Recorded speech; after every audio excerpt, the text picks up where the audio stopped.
is made up of essentially what we call a methodology. And I want us to be clear on this one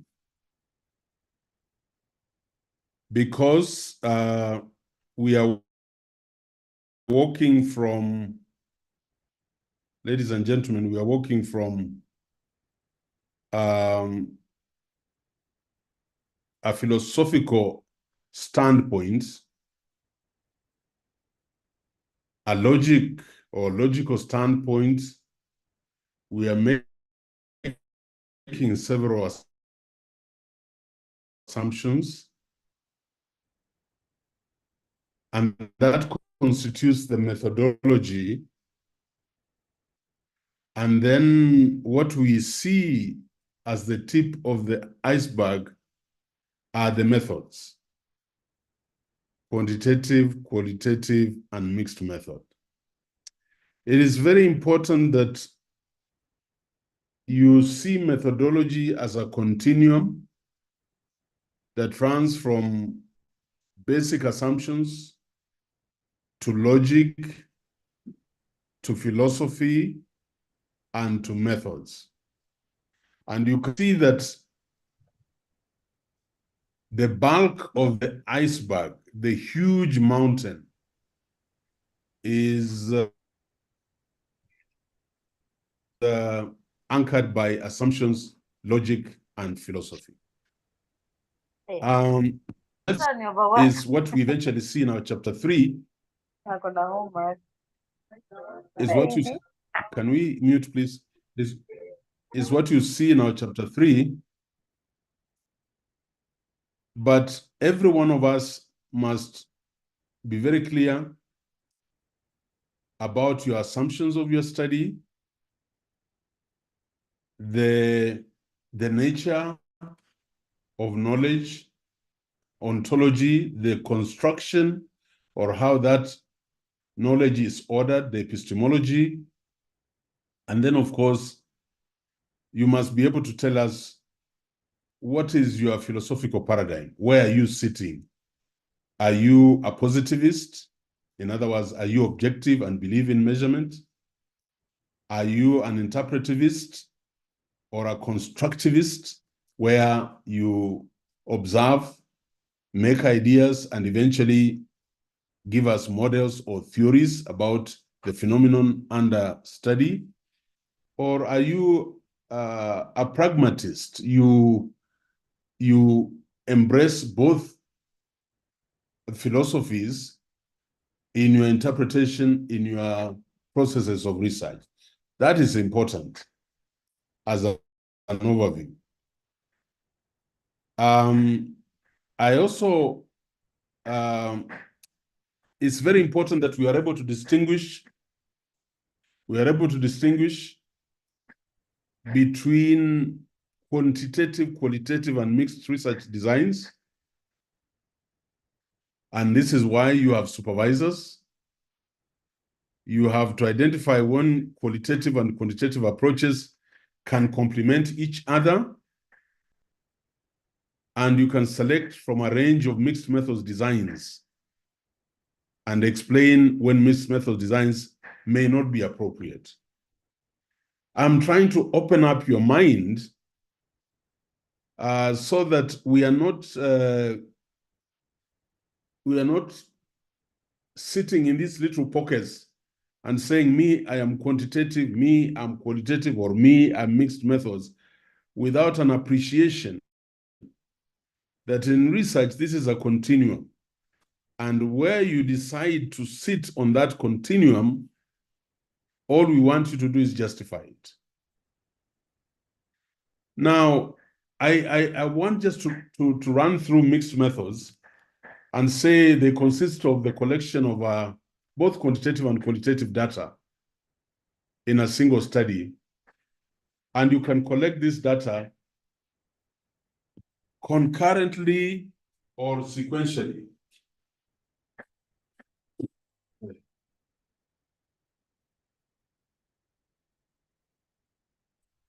You can collect the data concurrently or sequentially.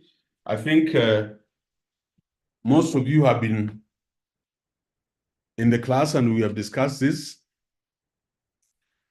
And you will decide and involve the integration of data at one or more stages in the process of research. What am I saying? It is not enough at master's and worse still at PhD to tell us, I will do a mixed methods research.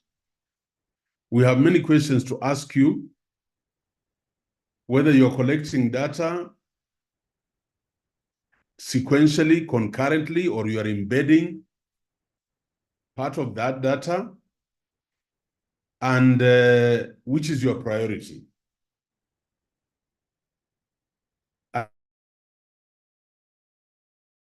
I want you to have this general picture in your mind as an umbrella of where we are going. You must have an epistemological position. If you are quantitative, you are objectivist. If you are qualitative, you are constructivist. Why are we saying this? If you are a quantitative researcher, you are just going to authenticate, verify existing thoughts, models, theories, formulas. But if you are qualitative, you are going to make observations, and then eventually you are going to construct your own thinking, your own conceptualization of that knowledge. So you are either, we call that constructivist or interpretivist, depending on your philosophical stance. The relationship between the researcher and the subject at this level now, you should know that a quantitative researcher is distant, is an outsider. You don't get mixed up. So whether people in Kibera are using flying toilets, or whether religion was used in Kenya to manipulate the voting patterns, you don't get there and start crying and start carrying your subjectiveness into that research. You are independent, you are an outsider. But if you are a qualitative researcher, in fact, you are the instrument in some cases for collecting data. So you are an insider, you are close. These general views, I expect you to be with them at this stage now as we go into chapter 2, chapter 3, and work towards completing our thesis. Your research focus, if you are a quantitative researcher, you'll want facts, you'll want measurements, you want your objective.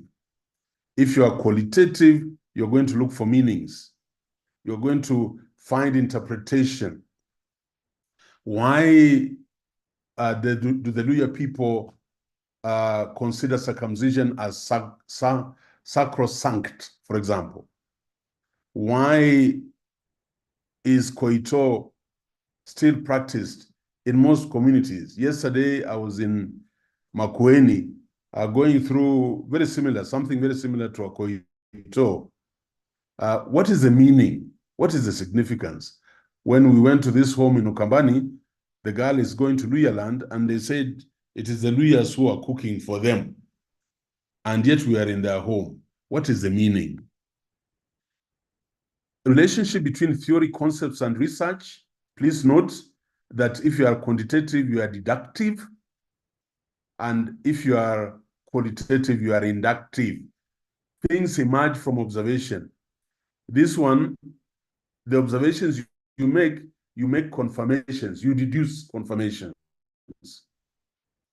The scope of your findings, nomothetic, it is almost definite. And in qualitative, there'll be ideographic, because ideologies and different meanings will come into play as you give us your findings. And the nature of data, this is based upon numbers, and in the other context is based upon text. as we have already discussed. I am going through this because I want to set a context as I get into the literature review. So bear with me, those of you who think, but we are repeating what we know. No, research is about repetition, researching. I don't want to go into detail, but epistemological positions, if you are a quantitative researcher, it emanates from an objectivist position, which insists that reality exists independently of the researcher and that the truth is out there, not with you.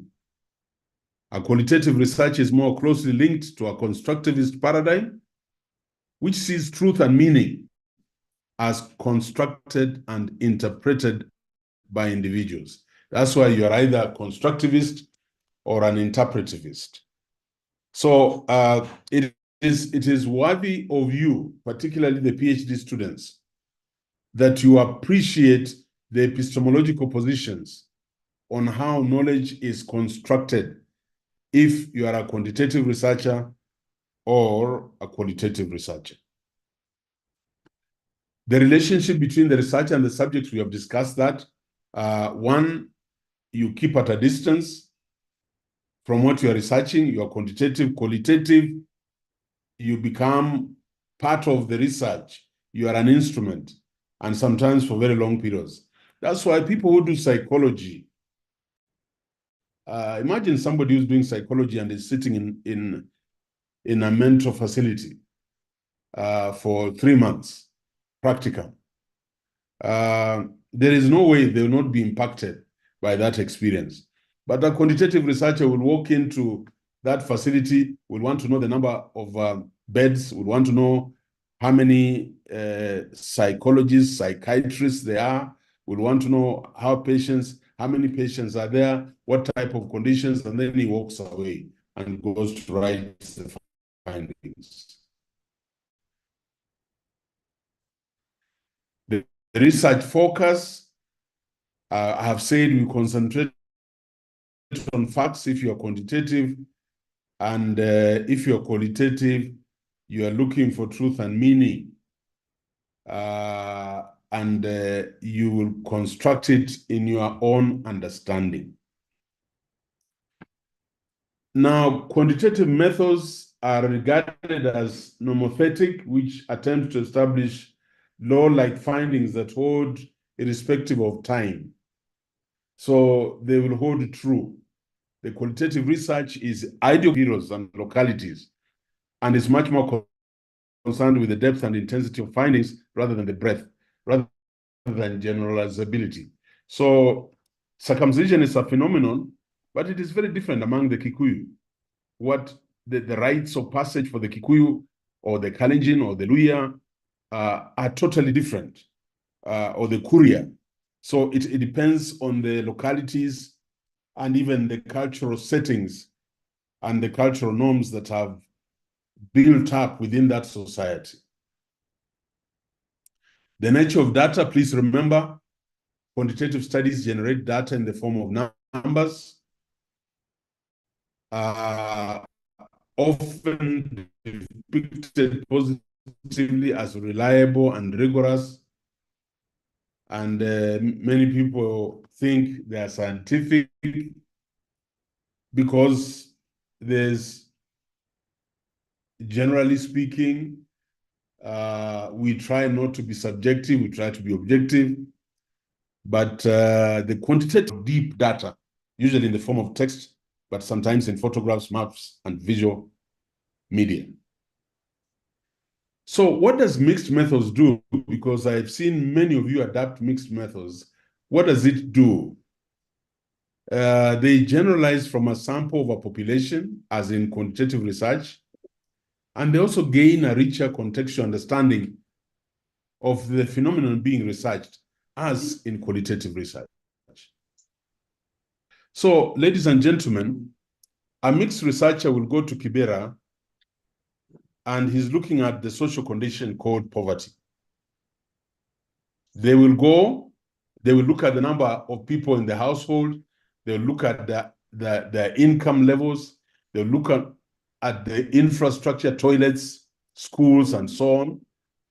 That is getting from a sample population actual measurements about that setup in Kibera.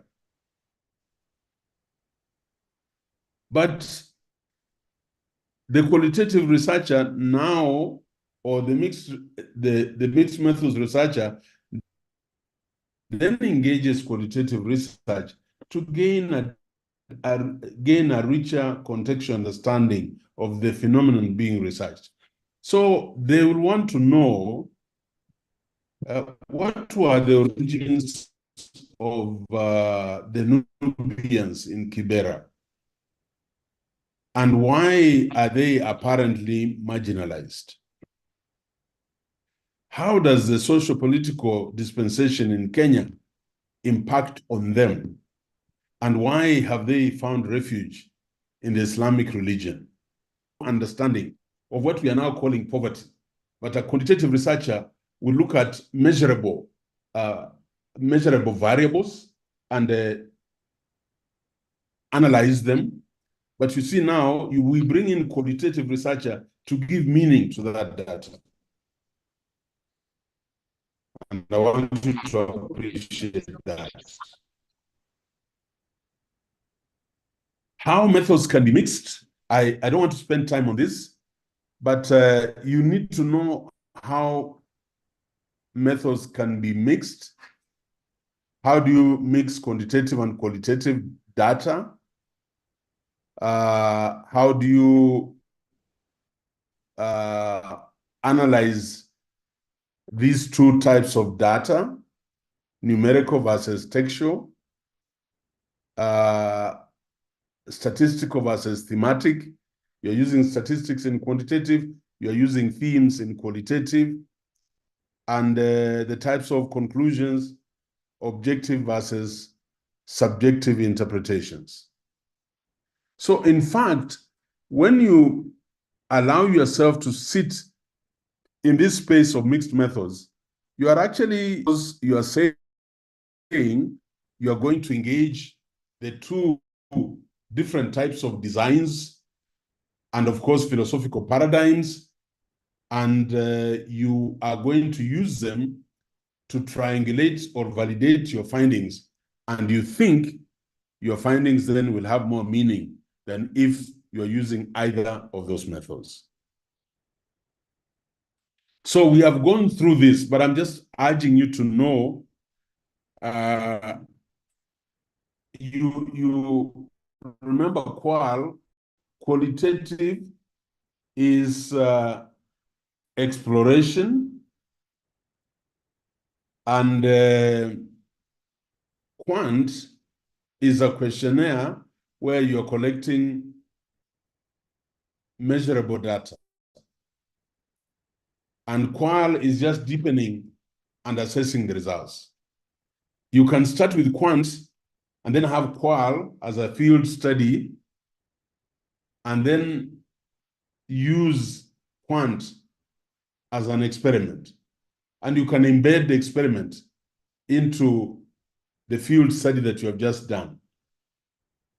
And then you can have qualitative design where you are continuously collecting data, both qual and quant, and then you'll analyze them and put them in your study to augment each other. I'm only trying to open up your mind. And now we are scattering your brains to begin to know that things are not a straitjacket in research. Qualitative, then quantitative. When little is known about the research problem, and qualitative study explores, identifies, and can provide clarity about the kinds of variables requiring further investigation. Just know this. If you go to Kericho, like I did with Dr. Sang for his PhD, a medical doctor in Moi, and we are looking at TB, tuberculosis occurrence, the study was wondering why, even with medication and support systems, the rate of infection and the morbidity arising out of TB was growing. And quantitative gave us all the statistics. How many patients are coming, how much medicine is being distributed, how much support is being given to patients. But until we went to those villages in Bomet and we found parents or grandparents who have many children around themselves telling you, I don't take those medicines. And you ask why. He says, but I can't take the medicines on an empty stomach. The little food I have is not for me, it's for my grandchildren. You see, the qualitative aspect then allowed us to be able to discover, so this is the problem. The problem is not availability of the injectables and the tablets, but it's a social condition. And that's why the TB continues to rise. Quantitative, then qualitative. Quantitative study could be used to identify important themes that qualitative field work could then deepen. You can find certain variables quantitatively, and then you do a regression model, and you know the variables with the greatest impact, and then now you allow further exploration around them using qualitative approaches. So quantitative survey is used to identify groups of respondents with strongly contrasting views. And these polarized groups can then be used for follow-up with qualitative interviews to gain an in-depth understanding. So again, I'm just telling you, there is a reason, there's a motive why you choose a mixed methods research. You must be saying, although I have started quantitatively, I am not getting the desired results, so I need to have a qualitative aspect or vice versa. Qualitative and quantitative currently, please mute your mic. Continuous collection of both sorts of data. The quantitative and qualitative data may focus on similar themes or on different themes. What am I trying to emphasize? If you have done a good literature review, if you have looked at studies that have been carried out in that area, you will be sensitized, you will be forewarned on what you're going to do as you try to engage with the research process. So many studies in this area went the mixed methods ways, but some of them started with quant, some of them had a very heavy dose of qual, and you should understand why before you adapt your approach. Those are the benefits of mixed methods designs. I want to emphasize triangulation, seeks convergence, collaboration, correspondence of results with different methods. So you triangulate to establish the level of validity of your findings. Complementarity seeks elaboration, enhancement, illustration, clarification of one method with the results of another. So they can complement each other. Development seeks to use the results of one method to help or inform the other method. Initiation, we can use mixed methods to seek the discovery of paradox and contradiction, new perspectives, the recasting of questions or the results from one method with questions or results from the other method. Then expansion. You want to extend the breadth and range of inquiry by using different methods from different inquiry components. There are weaknesses, and we must be aware of this. And you will only see these weaknesses if you have a thorough go at the literature review, at the studies that have been done in the area where you are researching. So quantitative questions may end up measuring different constructs to qualitative. You know, the validity, the reliability of your tool. The cost can be high because you're actually doing two studies in one. and problems in managing to synthesize quantitative and qualitative findings, interpretation, synthesis, and lack of integration in many studies can be a limitation for you who is trying to adapt this method. So in summary, we will all encounter quantitative and qualitative research methods, but they have always seemed to be a conflict between these two paradigms based upon the different epistemological positions. So one is positivist, one is constructivist, and the other one is positivist. So many researchers now recognize that quantitative and qualitative approaches can be combined into a mixed methods design. And these mixed methods approaches can be used upon different types of research questions, sampling procedures, data collection, and even data analysis. They are flexible and can include sequential designs with quantitative methods preceding qualitative or vice versa, or concurrent designs, and should be based upon the kinds of questions being addressed and how the design can aid in answering these questions. Ladies and gentlemen, we have taught you research methods. Sometimes we have demarcated these designs into pockets, into basements, into bunkers, that even the biggest bomb cannot open them up. We are now saying, you justify the design that you choose and rationalize why you are using that design to enhance the validity of your findings. That is the point. I also want to, as I finish this part and move on to literature review, please remember the 7 research gaps. It is so important for a master's and a PhD student to know the gap they are chasing. Please. Is it a population gap? Is it an empirical gap? Is it a methodology gap? Is it a knowledge gap? You want to add knowledge? Is it a theoretical gap? Because the theory that was used in that study, in your opinion, does not hold or does not bring out the salient variables. Or if you are a qualitative researcher, does not bring out the thesis question. So you have that. And then, is it an evidence gap? Or is it a practical knowledge gap?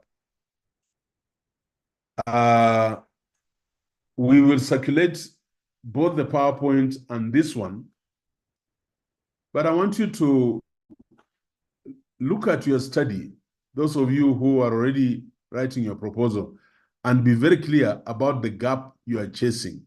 Because when you do that, you will already be scoping your literature. Even when you are looking for articles, if you are doing a methodological gap, you already know where your articles should come from. So that helps you even scope the kind of articles you're looking for. Is it a knowledge gap? Is it a theoretical gap? So those gaps have to be appreciated. And there's no way you can really crystallize your study if you don't know the research gap and the question. So that's part 1. And I was just trying to bring you back. I was trying to bring you back to assemble your thoughts before we move away into our chapter 2, the literature review. And this is what I want to spend most of my time with you this evening. So Let me share this.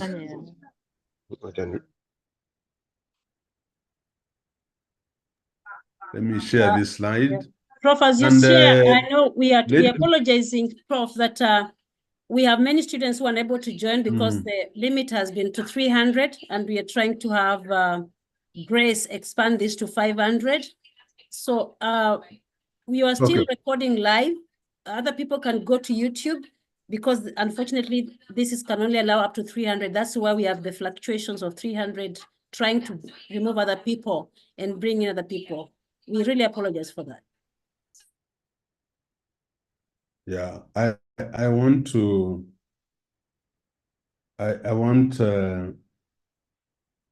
us now to, I'm not going to rush because I'm not, the research designs I was just wrapping up, but I want to spend some time and deliberately on this very, very important part of our research agenda, and that is conducting an effective literature review process.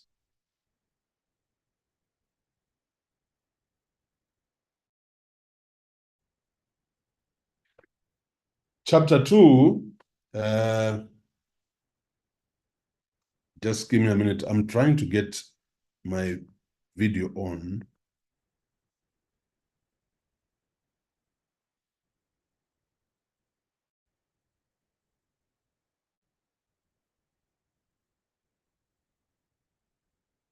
Just give me a minute.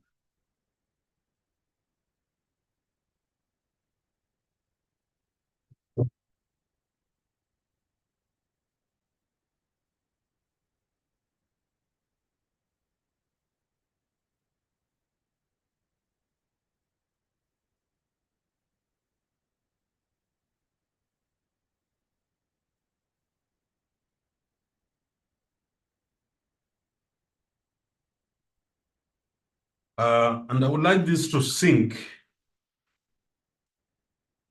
And this is what will give us an edge over those other schools when we as Daystar can write very strong chapter 2s.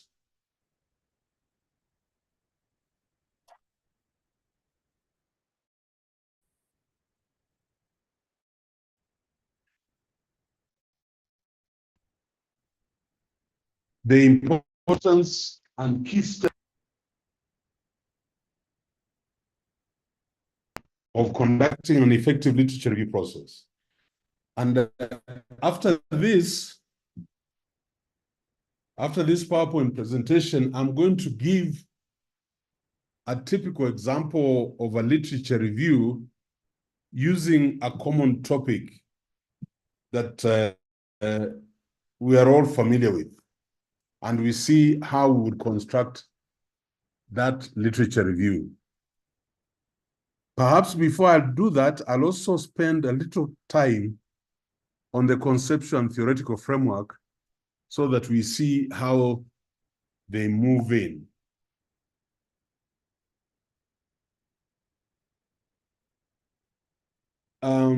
These are our own students, Daystar, and I want to thank Wafula and the team for getting these photos for me. And I want to urge all of you, the students here, to engage in collaborative and collegial learning as you construct your chapter 2. I know you're dealing with different subjects, but the architecture of a chapter 2, you must discuss it thoroughly with what I'm going to cover today, with your supervisor and your colleagues. So we want to cover the following. We want to understand the purpose of a literature review. We want to identify the relevant databases and sources for literature search. develop such strategies and criteria. Utawacha gani? Na hata kama umepata article, how do you distill? How do you synthesize? How do you bring out the critique within that article that you want to use as part of your literature review? Then we will talk about synthesizing and organizing the findings. And then I will expose you to critical evaluation of the selected literature. Of course, with the case study, I'll illustrate with the case study. And then I will emphasize proper citation and referencing of the literature, which I know the library has introduced us into that space, but now we want to turn it into practice. Understanding the purpose of a literature review. Again, it is very important to identify relevant sources. So identifying and exploring a wide range of literature sources is critical or crucial for a comprehensive literature review process. This is where supervisors come in. Please don't leave our students in the wilderness. Help them identify relevant sources. Help them with the exclusion and inclusion criteria. So explore diverse literature sources. Diverse literature sources could be books, could be articles, could be theses. But you must have a critical evaluation of existing literature. So conducting a critical evaluation of existing literature helps in understanding the strengths and weaknesses of the various studies. When I say critical evaluation of existing literature, master's and PhD students, you don't read an article lying in bed, facing the ceiling. You sit on a table, you read, you highlight, you relate to your research questions and objectives, and you make notes on that article as you highlight. In other words, you annotate. That is what I'm saying, a critical evaluation of existing research. So, again, it depends on the depth with which you really want to come out. And I have said, if our supervisors are close to their students, these students will be given articles depending on the research gap. Once I know the research gap, it narrows me to the articles that I will give you, or I'll ask you to search out in the library to help you in the construction of your literature review chapter. And then building a theoretical framework. Utilizing the literature to construct a theoretical framework provides a foundation for the research study. Some people ask, where do I get the theoretical framework? When I hear that, I know you have not had a critical evaluation of existing research. Those articles that we are asking you to read have, with no doubt, if they are peer-reviewed articles from reputable journals, those authors have already engaged with certain theoretical constructs, frameworks, models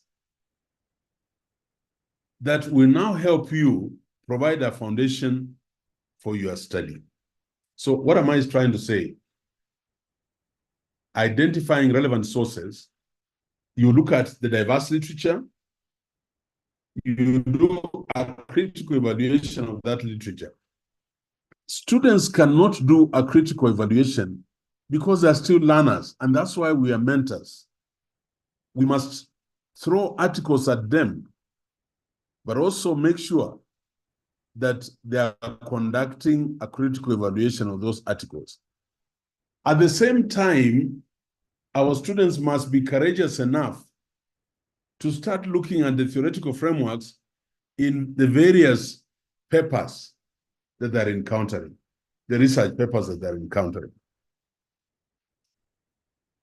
Synthesizing existing knowledge. You must recognize key themes and findings from existing literature. Identifying and recognizing key themes and findings from existing literature helps in synthesizing the knowledge effectively. You know, to synthesize, I don't know what your mind tells you to synthesize mean, but just think of photosynthesis. Photosynthesis, you have carbon dioxide, you have water, you have chlorophyll, and you have sunlight. When they come together, they give you maize or ugali. They give you a new product.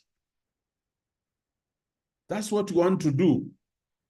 So when you are looking at literature, your purpose is to identify and recognize key themes from that literature so that you can now synthesize your own conceptualization of knowledge around what you are studying.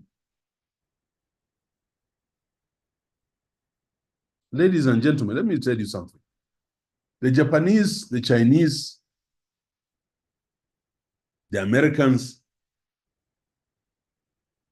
people call Chinese copycats. But you know, you have to copy so that you understand, and then you can explore to begin to be original. So some of us don't engage with literature and they want to write a chapter 2. Where is that coming from? Synthesizing existing knowledge means establishing connections and patterns. So the first one is you bring the different articles to synthesize, to produce some knowledge packaged in your own thinking. And then establishing connections and patterns. So establishing connections and patterns within the literature aids in developing a comprehensive understanding of the research topic. Why do we say so-and-so is a specialist in a particular area? They have been able to establish connections and patterns, but where did they get it from? Not from prayer alone. They were reading this literature and they begin to see patterns and connections around the area where they are studying. And that gives them a very deep understanding of the topic. Identifying gaps and contradictions. In most defenses, you hear us ask you, what is the gap? Where is your gap? What is the problem? You see, identifying gaps and contradictions, detecting gaps and contradictions in the existing literature contributes to the identification of areas for further research. That becomes your area of study. That gap you have detected, that contradiction. You know, there can be a contradiction around methodology, around knowledge, around population, around practice. Those contradictions are actually what we are talking about as research gaps. But how would you know the gaps if you don't engage with existing literature? Ladies and gentlemen, we will commit ourselves to synthesize existing knowledge by looking at articles. Daystar, we we want to claim a very huge space in research. I'm pleading with my colleagues, professors, lecturers, to help our students by giving them scoping the area, in other words, pushing them to tell you what is the gap, and then giving them literature.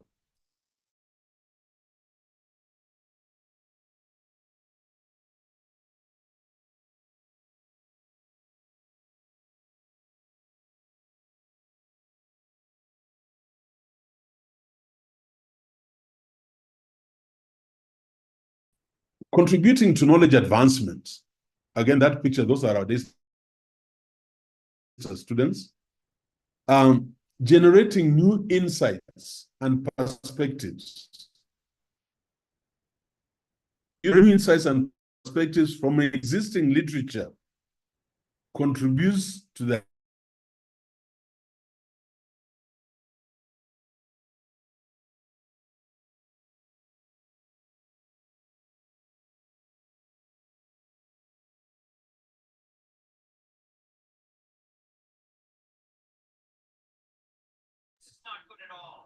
Sorry, that must be again H from Prof. Again, apologies for. Please bear with me with the disconnections, interruptions. Let us, yeah. Contributing to knowledge advancement, generating new insights and perspectives.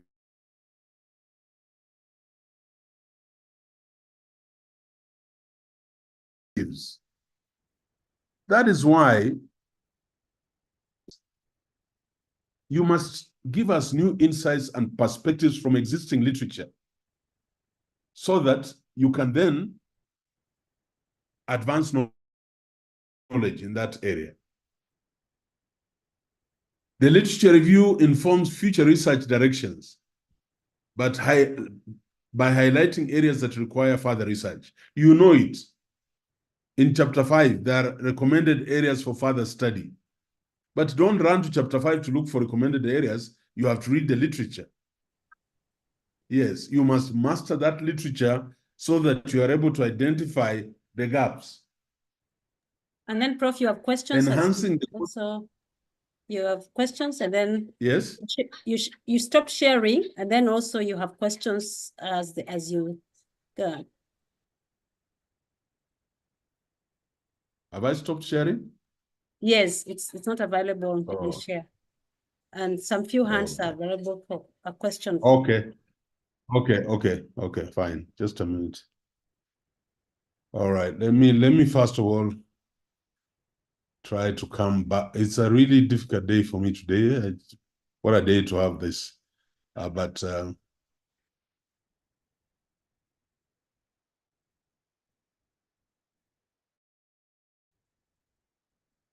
has it come? Yes, you can just put in the slide, but it's there. Yes. Am I sharing? Yes. Yeah. Okay. Okay. There you can put in the slide presentation. There is Mercy Opiche. Yes, in fact, go ahead, Mercy. Prof, there were some questions before you moved to literature review, and there's a little of insisting that you'd have helped them respond to them before, but I think the students can actually bring them on as you move.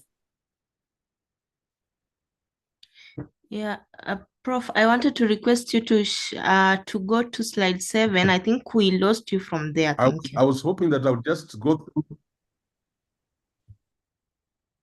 because of right 7. Yeah, can I plead that I go through this PowerPoint? Okay. And just keep the questions, you raise them when I'm doing the case study on literature review. Yeah, because we have a very fragile internet now, and if we can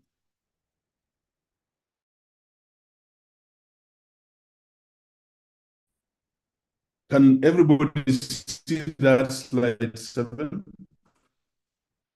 Yes, hopefully. We can see you can put it in a slide mode, presentation mode. I'm saying contribute to knowledge advancement.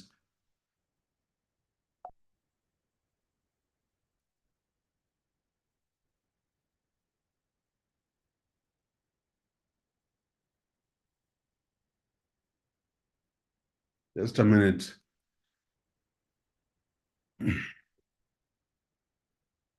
Are we able to see this, Carol? Yes, we can see, but because you can try put Prof in slideshow mode so that it can be wide on the screen. Yes. Yeah, good. Thank you, Prof.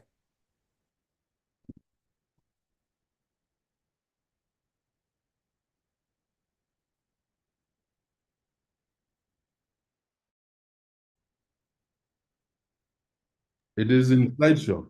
Yes, it is yes, in slideshow. Prof. Yes. Is that okay? Yes, Prof. Okay. Contributing to knowledge advancement. Yeah, getting new insights and perspectives, informing future direction, and enhancing the quality of research outcomes. I think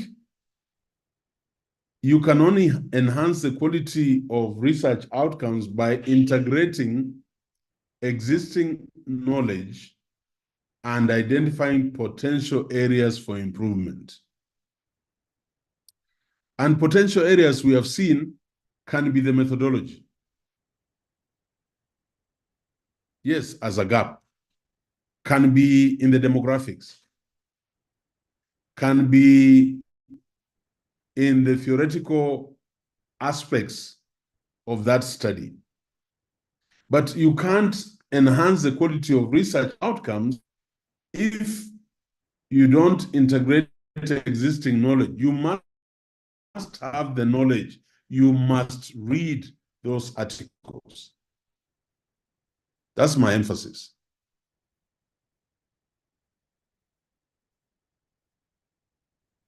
The second point is identifying the relevant databases and sources for literature review. And I feel a little hollow when I look at our theses in Daystar, where we are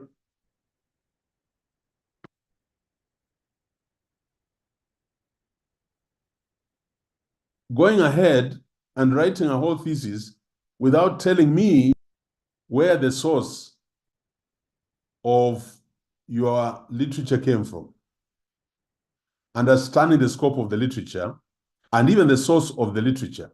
So identifying the relevant databases and sources of literature, I am insisting that becomes part of our chapter 2.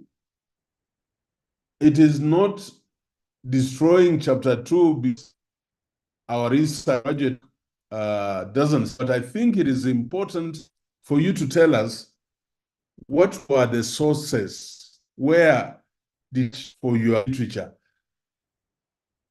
Generally, the databases, then we will look at the references at the end and know the citation where the various articles you used in your study. But it will be interesting to know where did this come, and I'm going to give an in my case study. So define objectives, clearly define the research questions and objectives in order to identify databases and sources for the literature search. We spend a lot of time on research questions and objectives, and many of you have done a good job in your chapter 1. Can you be clear so that what we are doing, we are actually scoping. What we are doing, we are understanding the scope of the literature search. Exploring the different academic databases. You cannot be doing a master's or a PhD and you don't know some of the very heavy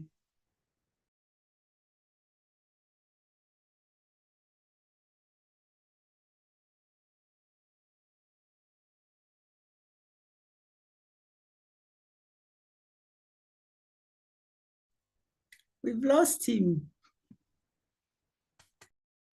Yeah, we've lost Prof. a little. Again, as we say, he's struggling a little, but he's on. You can see, Prof, you're on.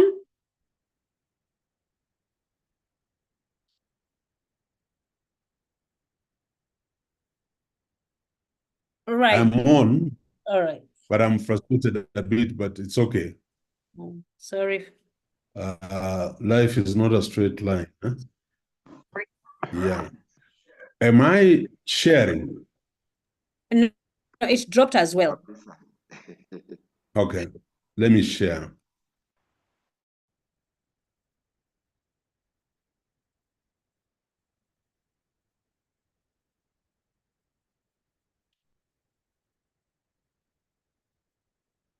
Yes, it's on, Prof.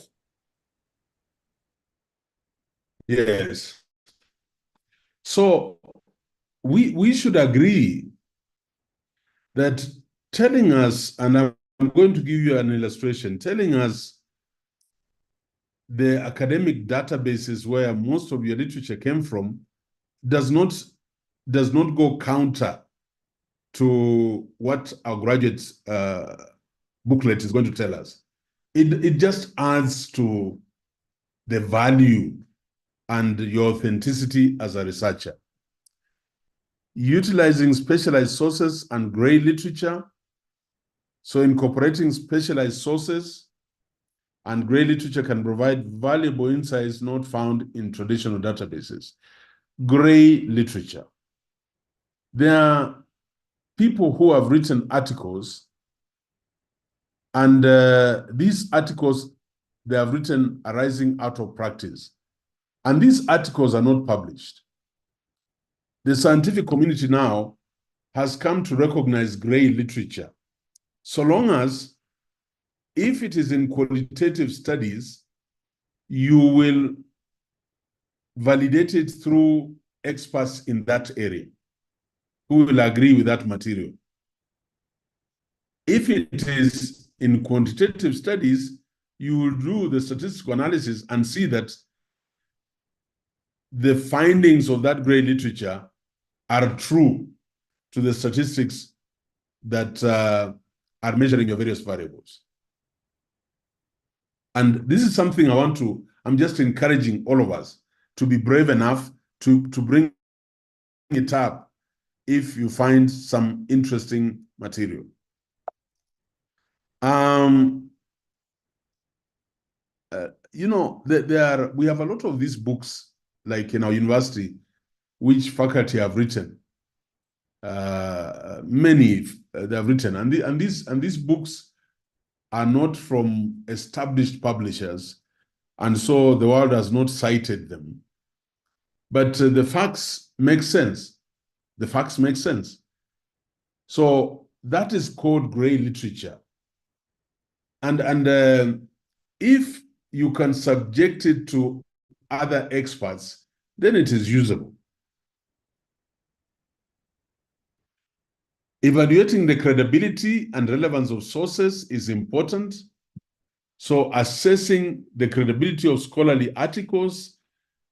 As we start our literature review, please, evaluating the credibility ensures the quality and reliability of the literature used in the review. What would I tell you? I would like 90% of your articles or books be peer reviewed so that you're not struggling with validity and reliability issues.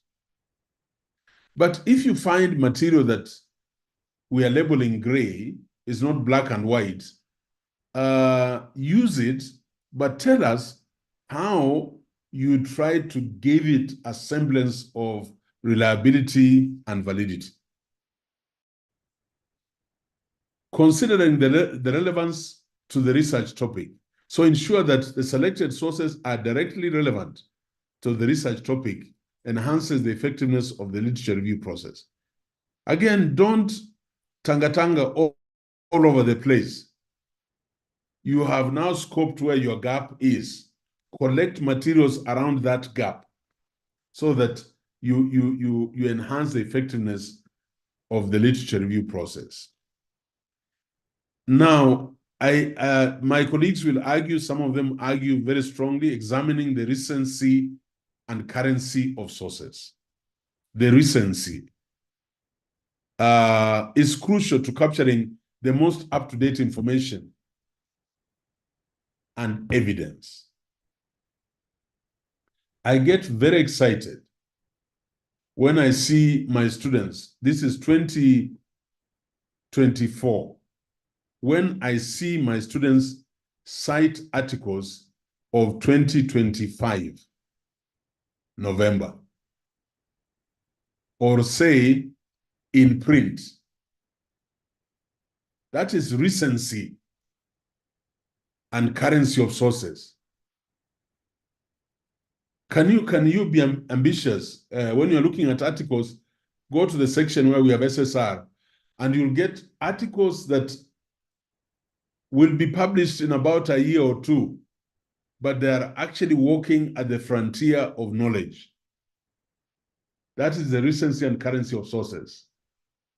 And that means your thesis will be giving us the most up-to-date information and evidence. How wonderful. But I quickly add, we also have seminal articles. We have articles, if you are talking about entrepreneurship, there is no way you will fail to talk about Schumpeter.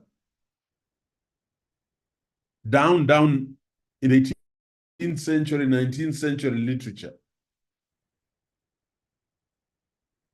That is material that is holy, sacred in that area. And when you cite it, you have joined the congregation of experts in that area. So don't be nervous to cite articles of 1963, 1928, if it is a seminal paper. Now, how do you know whether this paper is a seminal paper? You will go and look at the number of citations. How highly has this paper been cited? So the number of citations will tell us that although this is a very old article, it seems like the Bible in this area, and you should be able to use it without hesitation. Now, managing and organizing the gathered literature and creating a systematic approach for literature management. This is where the supervisor comes. In my students, we will agree on a framework of how you're going to do chapter 2. And I am going to look at the variables of the study or the thesis statements if it's a qualitative study. And we shall put subtopics under it. I'm going to show in a short while an illustration of a case study. So you must create a systematic approach for literature management so that as a supervisor, I look at the framework and I just want to see how you have dealt with each section. And it is logical, it is sequential, and I can easily now say, I have finished looking at this, this, and this, and this. Next time I want to look at this. But I don't want to see amorphous chapters of the literature review. I don't want to see amorphous chapters where you're wondering, you're going up and down, and there's no sequence. So there must be a systematic approach for organizing and managing the gathered literature so that it facilitates efficient retrieval and referencing of your work. I also want you to learn how to use management tools, citation management tools. And I am very proud of my librarians in Daystar. I want you to leverage on citation management tools like EndNote and Zotero. This streamlines the organization and citation of the literature sources. So you cannot be doing a master's or a PhD and you are a stranger to EndNote or Zotero. You can't. it just puts you in a haphazard area, and you cease to be what HASTE is looking for in his postgraduate students. Documenting such strategies and such results. Thoroughly documenting the such strategies and results enables transparency and reproducibility in the literature review process. So it is important from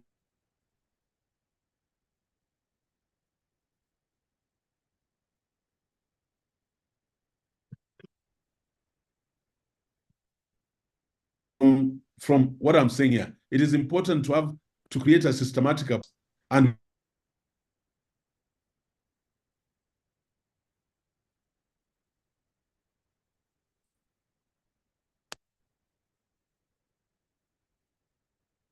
we can retrieve them. I can ask you, one time I can tell you to take away this material, another time I'll tell you bring it back. I'm seeing it relevant to our objective one, our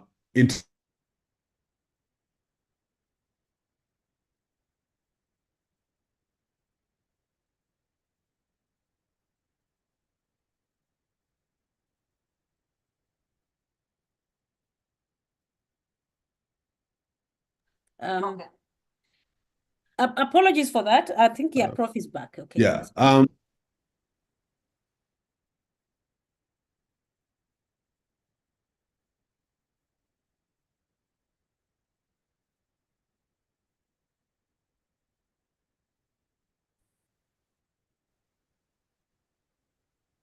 Yeah. So documenting such strategies and research results of the literature you have done. Kupeleka sokoni unaendanga peke yako?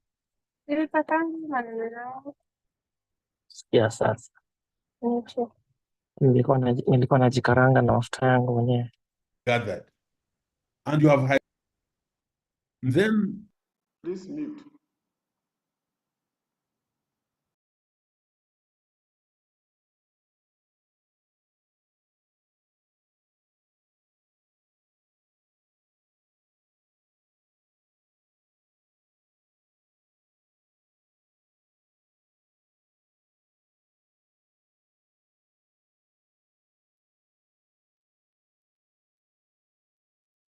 I'm going to use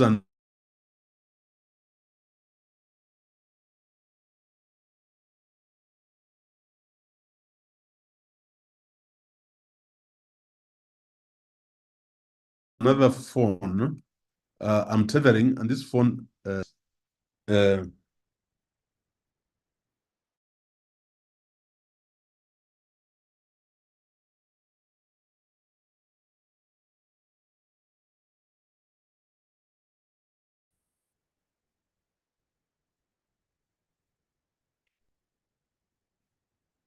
so approach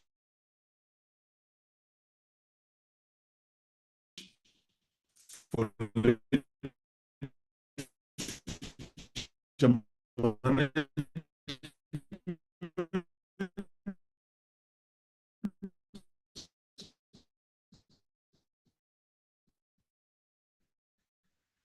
Again, just apologies, as we know, this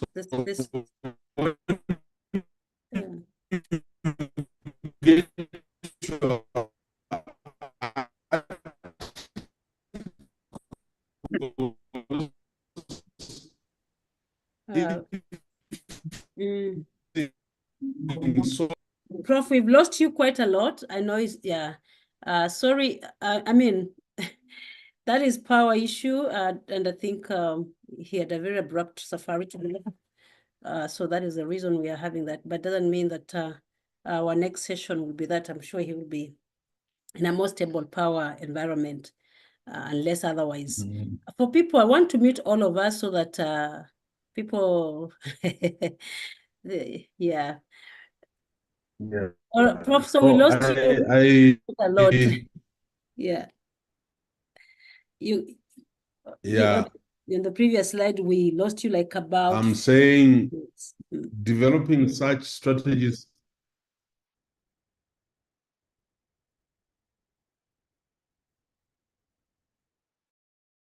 This one. Now, developing such strategies and criteria for inclusion and exclusion of literature. Ladies and gentlemen, you're going to deal with so much literature that you must have a criteria for inclusion and exclusion of the literature you'll encounter. So you must design comprehensive search strategies. And the first one is identifying key words and synonyms. Again, I'm going to do that in the case study. So even if there's been too much interruption in this PowerPoint, we'll go through the case study with a different connectivity. Identify relevant keywords and synonyms. So carefully selecting keywords and their synonyms to ensure all relevant literature is captured in the search process. That I will illustrate. Utilizing appropriate databases and search engines to effectively retrieve literature that aligns with the research focus. And then implementing search filters and limits. Search filters and limits to refine research results and exclude irrelevant literature, ensuring a more targeted approach. This is where your supervisor will come in. We must have filters. We must say, if this is our topic, we will only, and this is our research gap, we'll only deal with articles which are dancing around the topic and the research gaps. Anything else, we filter it out. We'll also say, if this study is in policy and leadership, which are our databases? Emerald, ERIC, the library, the American Congress Library. We will decide. We will choose the appropriate databases and search engines so that we are not meandering all over the place. Today you are here, tomorrow you are there, and time is moving. But I think the most important thing is selecting keywords and their synonyms. Keywords lead you there. And I'm going to amplify that when I present the case study. Defining the research questions, we have said that over and over again. This is a repetition, I think. Just a minute there.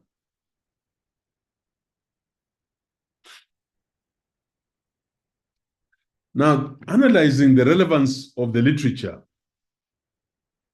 the evaluation will focus on the extent to which the literature addresses the research question and contributes to the study. So when you are looking at the relevance of your literature, you go back to the research questions. You go back to your objectives. So applicability to the research context, assessing how applicable the literature is to the specific research context and its potential impact on the study. And these are landmarks. These are flag posts that your supervisor should be taking you back and forth. How is this applicable to our research context? Integration with existing knowledge. Examine how the literature integrates and contributes to the existing knowledge. And then identification of gaps and limitations.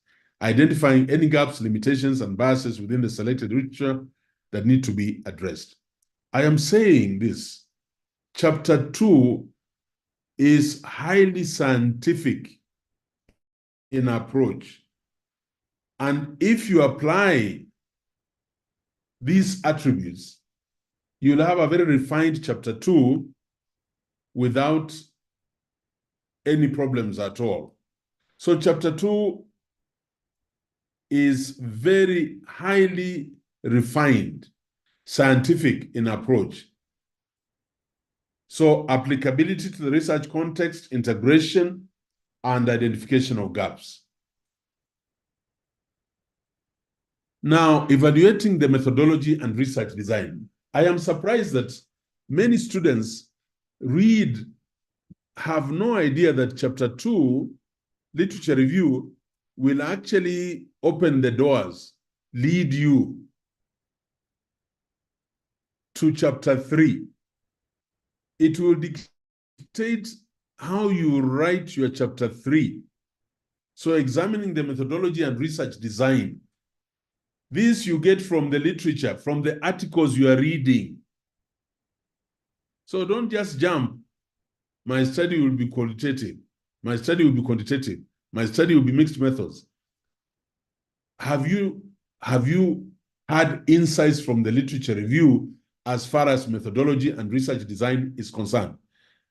So literature review is very important. Critically analyzing the methodologies used in the selected literature to assess their rigor and validity. Those of you who are in my class, I've told you about my encounter in an Eldoret cyber opposite National Bank, where it was my eureka moment. I found actually the variables of my study from a thesis that had been done in Bangladesh. Because I was wondering, how was I going to deal with social entrepreneurship, methodology and analysis? These come from the literature review. Some of you are so separated in your mind. When you think about literature review, you don't know that it gives birth to chapter 3, the methodology and research design.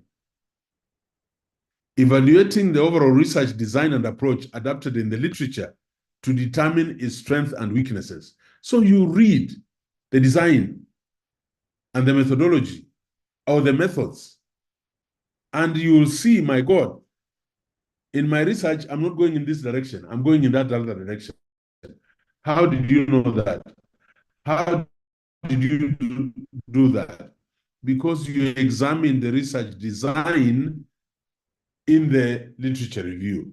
You did an assessment of the methodology of data collection methods. Yeah, considering the methods used for data collection in that other study, in the 5 studies, and the appropriateness for the research objectives. So again, it is your literature review that gives you your chapter 3. Then reflection on data analysis techniques. You look at how people analyze their data as you do your literature review, and reflecting on the data analysis techniques employed in the literature and their impact on their findings. You now have your own approach, and your supervisor will advise you.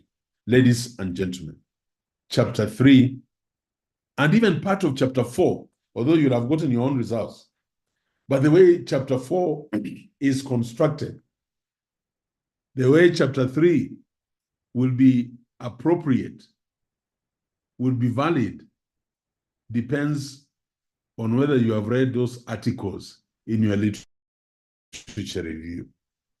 So what am I saying? Literature review is not you going to read the literature in that article, in that study, and walking away. No, you have to look at all other aspects because you need them in your paper. Critiquing the theoretical framework, particularly the PhD students. Evaluation of theoretical underpinnings. Assess the theoretical foundations of the literature and their relevance to the research topic.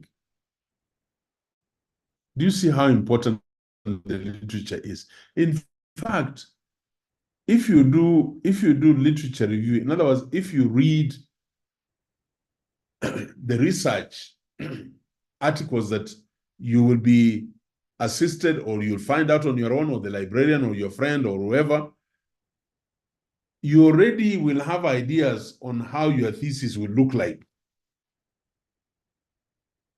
Examination of conceptual framework. Examining the conceptual frameworks used in the literature to determine their coherence and applicability. So theoretical underpinnings, conceptual framework, again, coming from the literature review. A critique of theoretical perspectives, critically analyzing the theoretical perspectives presented in the literature and their implications for the study. and then identification of theoretical gaps. The people doing PhD, very few of us get to that level of identifying theoretical gaps. Identifying any gaps or inconsistencies in the theoretical framework that require further consideration means you have to do a very rigorous systematic review of literature, but even go further and do a meta-analysis. And how nice would it be to have some students want to go and identify theoretical gaps as what they are chasing in their research.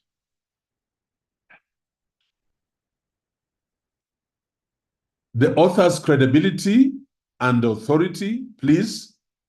If you want to cite Ayiro's book in research methods, just Google it and see how many people have cited, how many universities make reference to that book.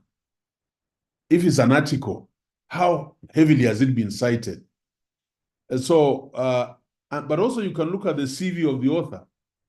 What are the credentials? Assessing the expertise and credentials of authors to determine their authority on the subject matter. Do they understand the subject matter? Can you cite them?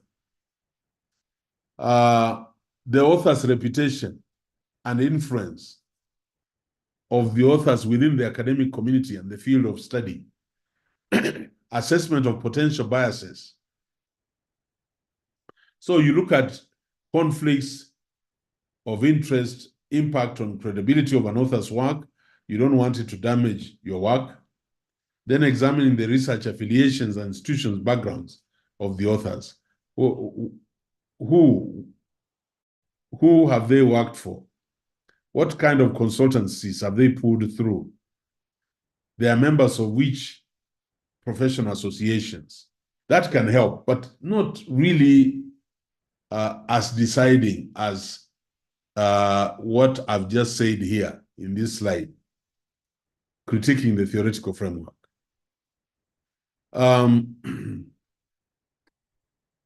Reflecting on the implications for future research.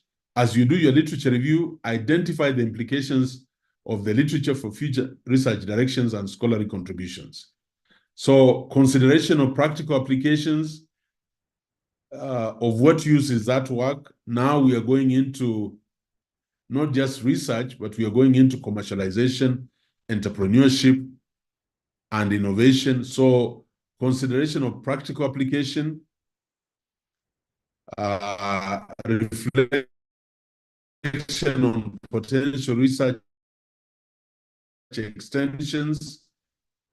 Can UNDP take up this study and fund the next level? And evaluation of research impact. Evaluation of research impact, assessing the potential impact of the literature on advancing knowledge and understanding within the research domain. Again, you want to do a study that has implications for future research. And how will you know? Is by looking at the literature that you will encounter. Findings, I think this is chapter 4, chapter 5. I want to leave it to your supervisors, chapter 4 and 5, synthesizing and organizing the findings. Again, I'm very proud. Those are my days as students. They are not Americans or South Africans. Synthesizing and organizing the findings, identifying key themes after your analysis, creating a coherent narrative to present a clear understanding of the research landscape, particularly those of you who are going into qualitative study, you must have a coherent narrative, evaluating the quality of evidence, that is the reliability and validity, identifying gaps and inconsistencies in the literature to identify areas for future research. So I would like us to note that we will synthesize and organize our findings. How will you do it, by the way? It's not a miracle. You will do it by engaging with the literature review, engaging with the studies that have been done in that area. If nothing tonight,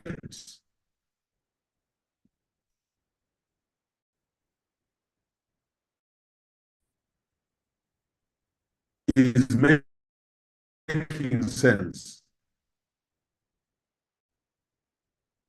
I have tried to point out to you the best map for your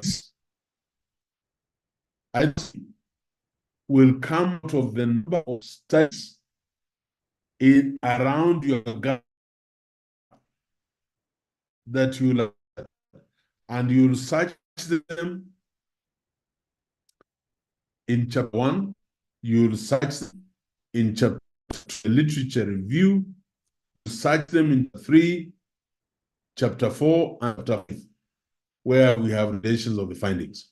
You do find article with your supervisor and having a research gap, you'll be surprised how smooth your thesis writing process will truly become.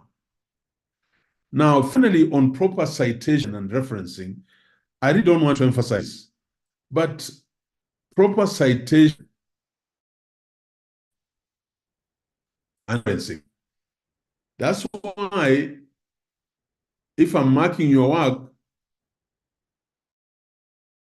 every citation I encounter, I'm quickly to the referencing. So the sequence of edits gives credit to the original authors and keeps you out of plagiarism. And avoiding inadvertent plagiarism. Remember, our margin now is 18%. So it just proper referencing helps us prevent this unintentional plagiarism by acknowledging the original sources.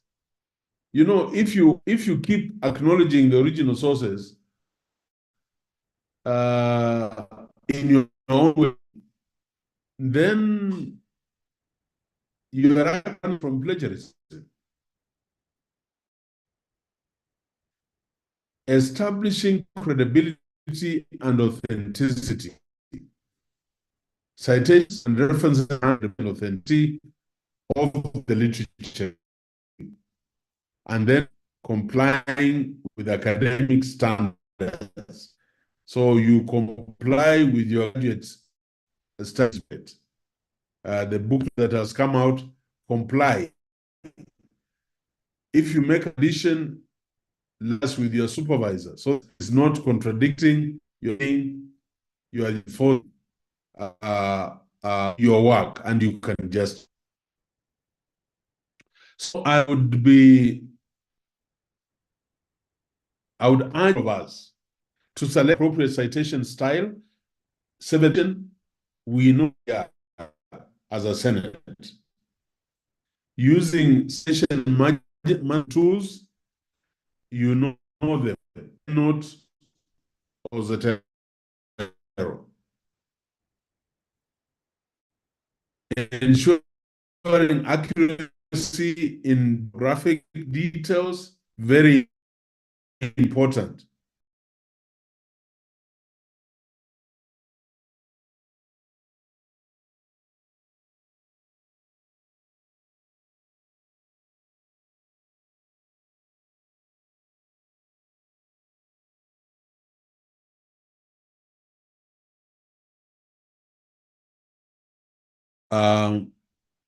I want to urge you, let me just share this with you. I want to urge you to please ensure that you really avoid secondary sources as much as possible. You avoid what I called gray sources. just to avoid people casting aspersions on what you're saying. Understand the nuances of indirect citation. You should know how to manage multiple authors and sources as you reference them. And there will be no discrepancies in citation styles because we as a university, as a Senate, have adapted a particular style. And we have the School of Law, which has its own referencing. So I don't think there'll be discrepancies because we have already clarified where we are going in terms of referencing.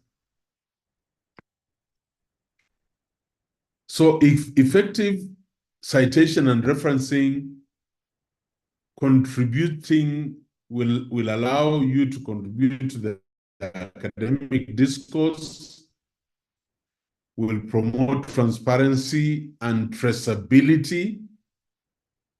So it allows readers to verify the sources for authenticity. Reviews provide a foundation for future research and expansion, and demonstrating scholarly rigor and thoroughness through citation and referencing. I'll be really pleading with you, all of you, and particularly the master's group, that this is a religion. When you get it right with citations now, you are done. And you just walk with it. It will be a habit, it will be a culture as you move along into other areas. And then adhering to ethical considerations and best practices in citation and referencing. Please uphold academic integrity, respect intellectual property rights, very important. Avoid misinterpretation and misrepresentation. So when you are doing referencing and citation, please be precise. Don't try to verbalize things and then they end up saying different things and then you're citing the person. And acknowledge diverse perspectives and contributions. Thank you very much. So it has been long, but I wanted to spend a lot of time on the architecture of chapter 2, the literature review. And what we are doing here is sensitizing you as a student to know the value of chapter 2. And that I want each one of you to purpose to give us a strong chapter 2. That's why this presentation will be circulated and you can make references together with the graduate booklet. And we come out with a chapter 2 that is smooth, neat, and valid.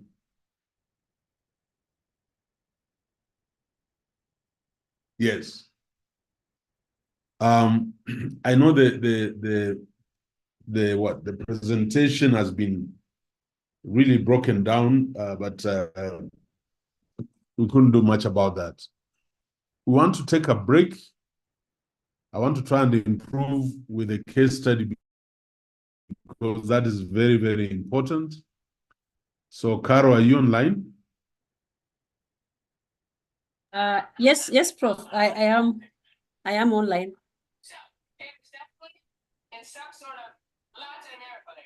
Yeah, so I want us to take a break. It is 7:23. Can we resume after 20 minutes? As I try to fix. All right. We resume at, is it at 7:30? No, let us resume at 7:45. 7:45. That is 15 plus 7 minutes. Yeah. Okay, so people, you have 15 minutes. All the questions here will be answered then, and then as we move to case study, I think you can grab something, your dinner before or something, or break, or tea, or then we come in at 7:45. 7:45. Thank you so much. You don't have to left yet. You can just leave and move away and then come back. Thank you. All right. Thank you, Prof, and hope you stabilize more. All right. Okay. Thank you so much.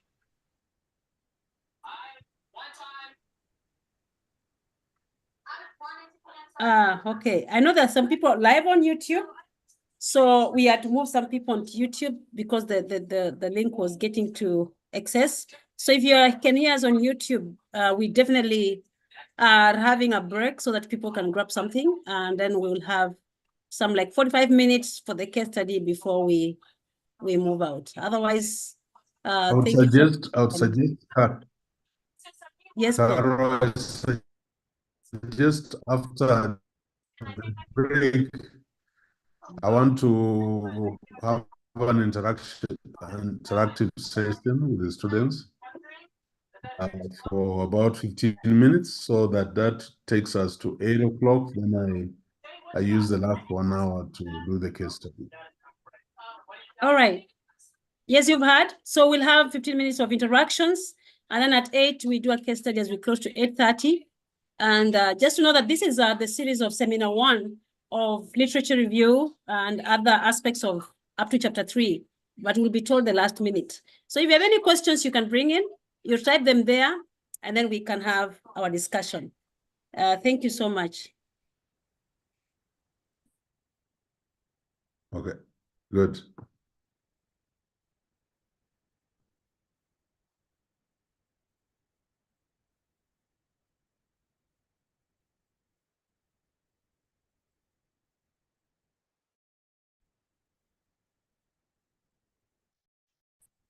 Grab something. There was someone who was quarreling. So online is very interesting. Yeah, so mute always. So we don't hear you quarrel. Or there are times you are asked to give chapter 3, go to chapter 1. Interesting. I thought for me, first of all, is chapter 2, where you read fast, understand what you want. Because how do you get gaps, actually, to move you to chapter 3? But and I know we can still continue this discussion even as Prof is taking up a break. And all of us, devising chapter 3, how will it, because you have to identify gaps. Because these gaps are the ones that are going to help you even bring out your now problem, bring out your chapter 3. So you first have to review literature, then now draft your chapter 1, and then now put together the chapter 2 now, because you already have the draft. And there's no way you can start from chapter 3. I don't know how that can work. This is my first time to hear, but I don't know. I can never begin from chapter 3. It can be so tedious to write that thesis or that proposal. But others can also chip in. What do you think? What do you think, guys? For those who are not taking break yet, is it possible to write chapter 3 before doing your chapter 2 review and writing up your chapter 1 to come up with a problem? Because where are the gaps? Remember, the 7 gaps Prof has actually methodological gap. It could be a theoretical gap. What are you addressing? So how do you go to chapter 3 without? Yeah, continue. Yeah, pick up. Yeah, I think I concur with you, because if you start from chapter 3, how will you know your design before you understand the problem and the variables and everything that you're supposed to tackle in chapter 1? And then chapter 2 that Prof has tackled right now is actually key for me, because it makes me to understand exactly which direction I'm taking for the methodology. That's my take.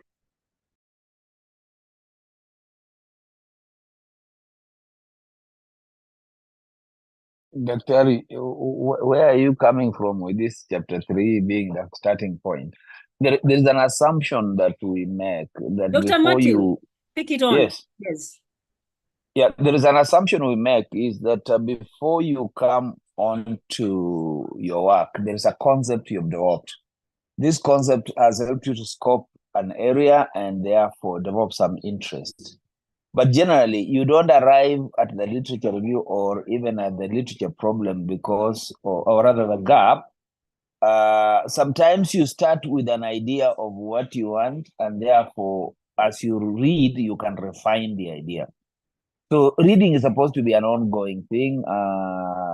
Scanning the area of interest is an ongoing thing.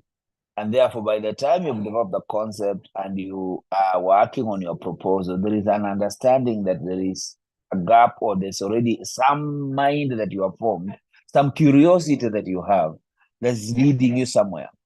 You could keep on refining it because it's not at its best as you start, but certainly there is a logic to it, so that when you have done your chapter 1, then you can hone your chapter 2. Of course, sometimes when you're finished chapter 2, you'll go back to chapter 1 to just refine it. But you need both chapter 1 and 2 to talk about chapter 3 or to design chapter 3. Over. Thanks, Dr. Martin Olo. Yes, any other contributions? What do you think? And anything? And there are many questions there. Colleagues, Dr. Martin, Dr. Chong, and others, Dr. Liz, Dr. Eunice. Anyone else can also come in as we respond to some of those questions.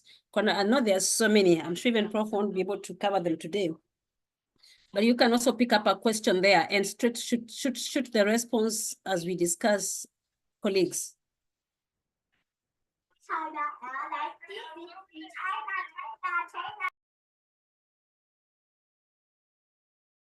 Like there's a question here. I know some of them have already, and I could ask Dr. Martin also if you can come in. There is a question, there are many questions, but let's pick some of them that I think we could respond.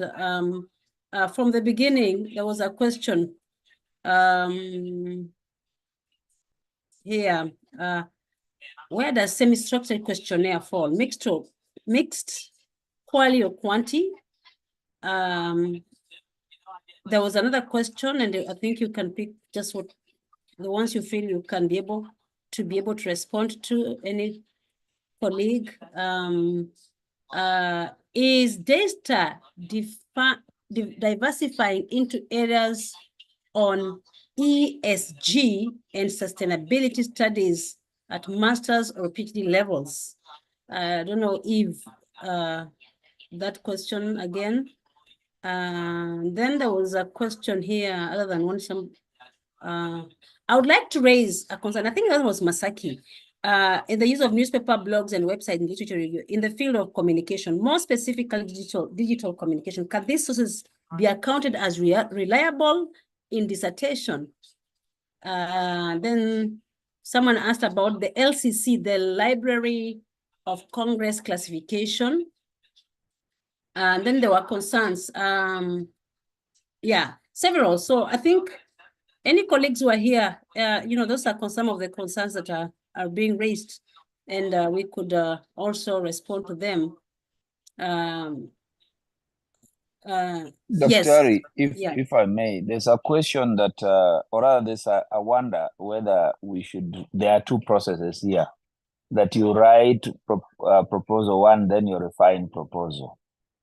In my experience, writing a thesis is a back and forth process. It's not by the time you are in chapter 3, you might still be working backwards to come and sort out a few things in chapter 1.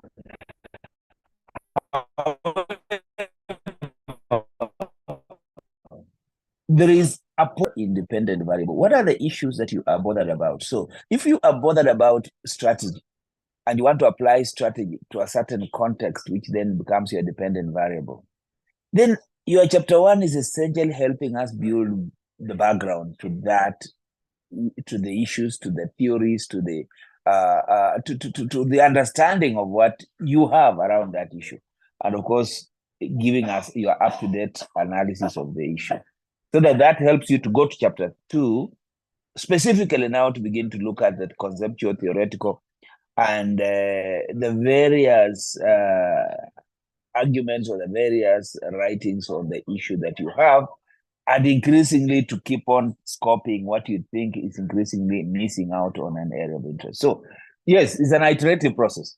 You go, or you start with chapter 1, you go to chapter 2, you come back to chapter 1 because you feel after reading something is not right in chapter 1, you fix it.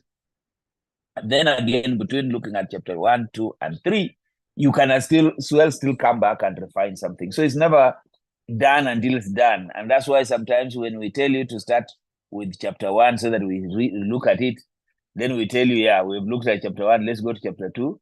Then we look at your chapter 2, then we tell you, no, go back and sort out chapter 1. So that back and forth process is part of the discovery, because even as a supervisor, I'm learning as well with you, but I'm helping you to refine the ideas as you also pick them out. So maybe just say it's an iterative process. And I think on the issue of authority, there's something that the VC was explaining. What is your area of interest and how authoritative do you want the literature that you are reviewing to speak? If it's just some fellows are writing anything and everything around here, you can be talking about blogging as a concept or blogging as a tool in communication, not necessarily trying to rely on the content of the blogging to inform any serious discourse in communication. But it depends on how you want to come at the issue and what it is that you're saying. But blogs or opinions or some writings in the papers may just be what they are. Some opinions are not necessarily containing truths, containing scientific information that you can use in your thesis. Over. Thank you, Prof. And I realize that chapter 2 is usually a dumping site where, because CUE says you must write to 50,000 words, a lot of students struggle to dump now, so much because of the pressure, number of words, because now you need to increase the number of words, not necessarily the quality of chapter 2. And I wish Prof, Dr. Martin, you had the camera, so that we can look at each other as we say so. But I have realized that in chapter 2, because students are literally under pressure because of number of words at master's and PhD level, most will now just look for a lot of time to dump. And I realized when they go, like, for example, towards clearance or plagiarism and that kind of thing, the document does not go back to the supervisor. And therefore, the quality reduces at that point of time. But it was so strong from the beginning. But because of other challenges that have come across clearances, then the quality starts going down. I don't know, what is your view around that? And what is the argument around words? I don't know if that is scientific, because I know some people from science who can write a thesis of 30 pages.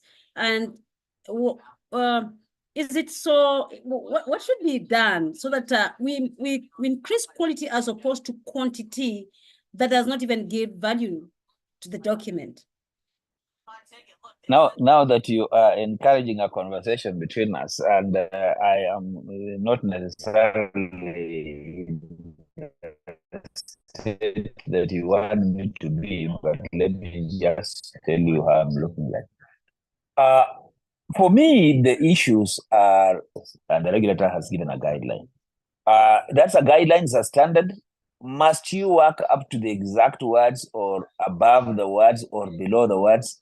The point is, what are you exploring and how well have you worked around the issue to the extent that you are making sense? So it's not the amount of words, not the number of tons of paper that you generate, but rather the sequence, the logic, and the information that you are synthesizing.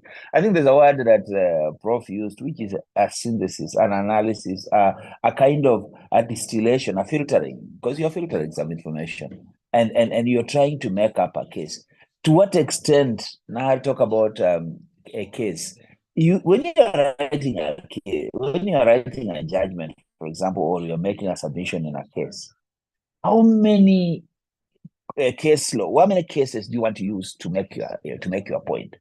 Maybe for every point I have, I want to use about 3 or 4 other cases that have been cited or rather have been concluded. And then I want to make sure that those cases have what is relevant for what I'm arguing, or the relevance of those cases is what I'm distilling. So therefore, but there is an area I am narrowing down on. So that at every theoretical, for example, if you have 2, 3, 4 theories, what have you read around those theories? What synthesis have you done? How many co-authors are you looking at? And therefore, using those co-authors to make your case. You don't have to write everything under the sun on that theory, but distill it and say, for purposes of your paper, these are the core ideas you want to go with.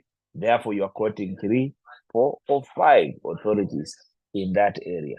The strength of the quotes, the approach that you are having, should be satisfied by your own curiosity and then the information you have. So I would be pushing for quality rather than quantity. And when you do quality, then you also have a control of what it is that you're writing and how well you're writing. So the amount of words or the number, the dumping, it doesn't become an issue here. Everything you say or write should be able to speak authoritatively to what your key thesis is, your key argument is, your key logic is. So, Prof, what you are saying is that students should not be worried about thinking about dumping. What we need to do is just don't, because you're under pressure.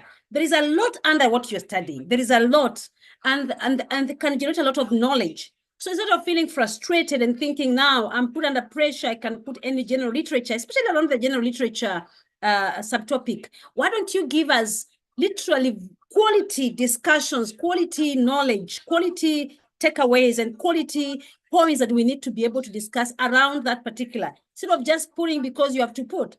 So this, even within the limits they want us, we can still provide quality documents, very good documents, even within the limits that they want, by not just throwing. Because a lot of times when, as we mark, we feel frustrated in chapter 2, and sometimes some subtitles are not making sense, they're not tying to a topic, they're not bringing in your voice. I would love to see the voice of the author coming in strongly in discussions, not just that Dr. Martin or Dr. Law, according to Law 2024, this and that. What is it that is yours in that? So so you've told us about Dr. Law, but how does it contribute to your area of discussion, and what is your voice? People must feel you in that document, must feel your brains, your thoughts, your emotions, not necessarily emotions because you're like me, like the way I'm moving like this, but more is we want to see arguments on Laws 2024 article on something around political intellectual property and universities. And therefore we just don't report, but people just according to this, so what? But how do you get your gaps? How do you get your areas to now see what Dr. Olo did in 2024, or Ayuya 2021, or Wamboi 2024? What is it that these three of them makes my study now come out strongly or support what I am doing? So I still believe that chapter 2 is one of the most tedious and extensive chapters to write in any of those chapters. And if not written very well, and if not brought out so well, then chapter 1 becomes almost like testless. Chapter 3 becomes testless. Chapter 4, where discussions now, by the way, notice we have moved. Discussions are no longer in chapter 5. They have now moved. So chapter 5 is the shortest chapter in your write-up. The shortest chapter in your write-up. But now we've moved discussions.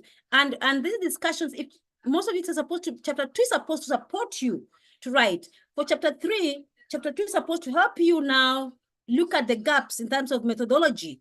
What was discussed around different types of methods in chapter 2.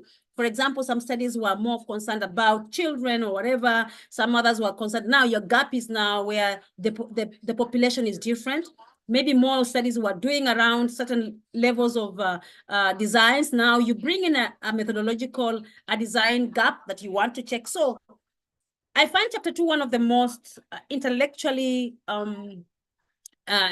stimulating chapter in terms of write-up than any other chapter, because that is where the voice is so strong and people can measure how you think, how you argue within chapter 2.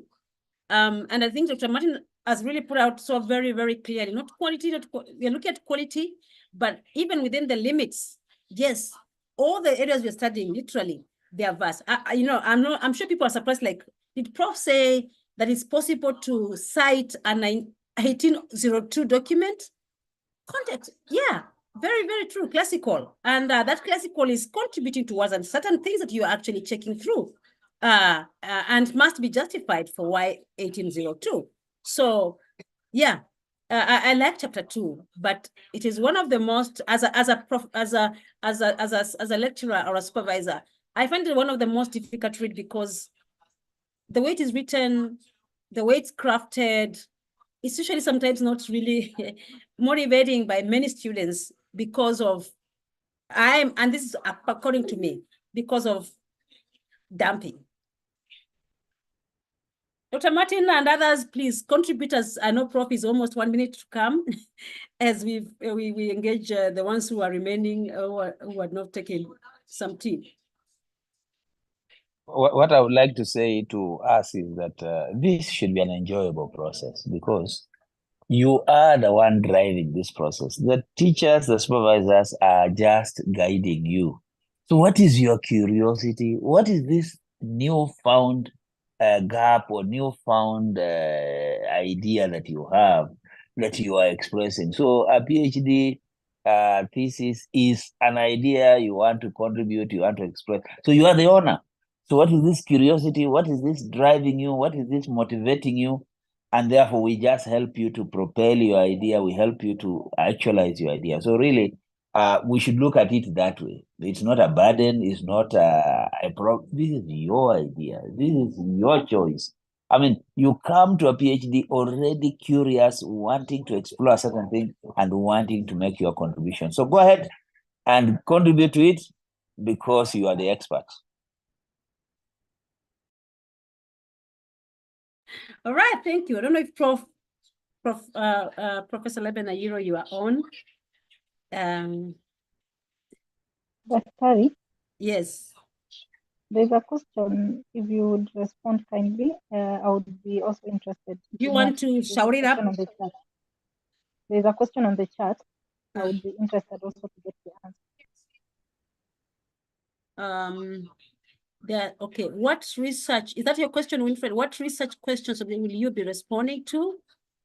Thank you for bringing up this question. I don't understand where you're coming from, a lot of experience. Do you want to refine that question clearly, Winfred? No, it was not a question, actually. It was a response to the question. Yes, but now I understand where he's coming from. Okay. Who was saying there's a question to respond to, but I didn't get the, I think I'd locked my participants. It's Ellen. I was just trying to refer you to my Kelsey. I think he or she is asking about, where do you bring in your voice? Is it at the beginning of chapter 2? Where do you bring in your voice? Your voice. Yes. Oh, you bring in your voice, and it's not about I. Usually we don't use that first person most of the time in this. You're looking at the context. For example, if I'm looking at something to do with, let's say, let's use Dr. Law's, he said about law and some information here. And you're arguing out what other studies have said about that particular aspect you're discussing. So, Law 2024 said this. Bofire 2023 has said this. Mercy 2022 has said this about that. Then your voice comes in by saying these studies have all looked at A, B, C, D, blah, blah, around if it's a method, for example, if it's a design. All these studies have looked at this design. Or Law 2024 looked at this design, this, that. However, this is the gap that is coming out due to A, B, C, D. You're not really talking about I, but we can hear your voice because you've synthesized what Olo, what Bofire, or what Mercy have said all together. And now we hear your voice by trying to argue out their context, either through the methods they have used, through theories that they have used. And now we want to hear what your study has picked out as a gap. That is your voice. It is your voice because you have synthesized what, Olo, Bafaya, Ayuya, or someone else has said together. And now you're telling us exactly what your study is going to look at. So that becomes your voice. Your voice is seen from your argument of certain things that have been said by people or synthesized together. And then now you put in a context of which your study is going to look at. That is your voice. And someone can tell, that is Helen. That is not Olo. She reported Olo, she reported Bofaya, she reported Ayuya, or she reported Ayiro 2024. But now her study is now coming out to address this particular context within that you're discussing. Then that becomes your voice. Thank you so much. So that your voice, there's a way to yes. There's a way to put that somewhat. let's take the case of presidential elections in Kenya and the use of technology. And you are saying that in 2012, elections were annulled, okay, in 2017, elections were annulled because of this. And then you are saying in 2022, the same issues coming to court were decided this way. So you say that the controversy surrounding the use of technology is far from settled. Now that's your voice. Because you are saying this Supreme Court said this now, and in 2022 they said this. It therefore means that this controversy is far from resolved. Now you want to tell us what you think is making you come to that place. So it's not a collection that they say this and they say this, but every time there is an issue that you are identifying that you perhaps have an idea on, you want to show us early enough that you do not necessarily agree. So for example, you're saying the Supreme Court said this in 2013, in 2017, in 2022 they say this. We find that this is inconsistent. Now you're beginning to speak to the analysis and bringing yourself in that process. But if you're just saying what it said, and you go on and on and on, then we don't know what it is, and we cannot even begin to anticipate where you're going. But already you have done that comparison and contrasting. We already begin to see that you are interested around that contrast that you are identifying, and we begin to monitor what you want to say about it and how you want to support your argument as you go. That's what Voice is about. All right. That is very good. Ladies and gentlemen, because of the frustrations we are having with the connectivity, I want to suggest we try it again. I'm tethering. Airtel is worse, so I'm not succeeding. My Airtel line is usually unused. So I want to go into part 2 of this discussion. And I want to use a case study to illustrate what I've been putting through the PowerPoint. And then this is seminar 1. Seminar 2, we will give examples of literature reviews that would be rated as satisfactory, excellent, and below average. And we will let all of us explore and critique based on what we have gone through today.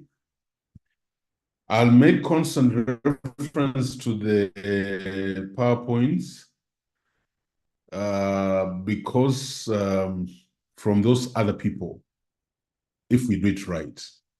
I might not have said it the way I want to say it. I wanted to say this. If you want to write a thesis that situates you well among the experts in that area, then you must have read the works of those experts. The people who have worked around that gap,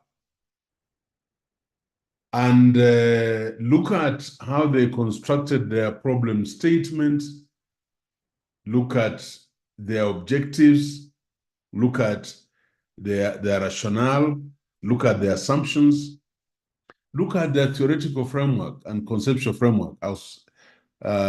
This we shall do in seminar 2. I want to spend a lot of time on theoretical and conceptual framework also.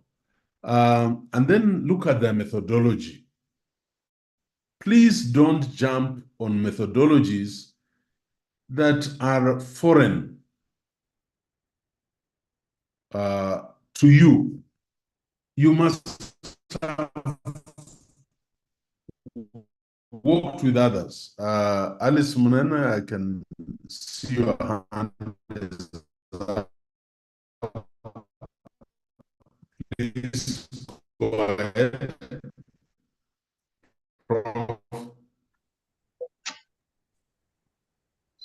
Alice Munene, Is you'd she like to say there? something? Please. I saw a hand up. Okay. Don't, I mean, okay. Don't pretend to be one of them when you don't know them. And that's why in academia, we value our seniors because they have walked around that path. So don't start looking for methodologies that you have not encountered first. You encounter, and if you want to cause a point of departure, it will be based on what you'll have made of those methodologies. This is very scientific, and I'm trying to bring to the fore the fact that our chapter 2s are very poorly written. Because when we go and do the literature review, you run to that area of literature review and you walk out. But you know, a thesis is stringed, and that can only happen if we have mastery of the to be part of that. We will have typical case studies of literature reviews to critique, and then we are going to go back to the conceptual and theoretical framework over and over again until we are sitting pretty with it. Wherever we position it, we know what it is, how it is constructed, where it is coming from, how is it related to the research questions and objectives. And then now we can safely go to chapter 3. So let me share this with you.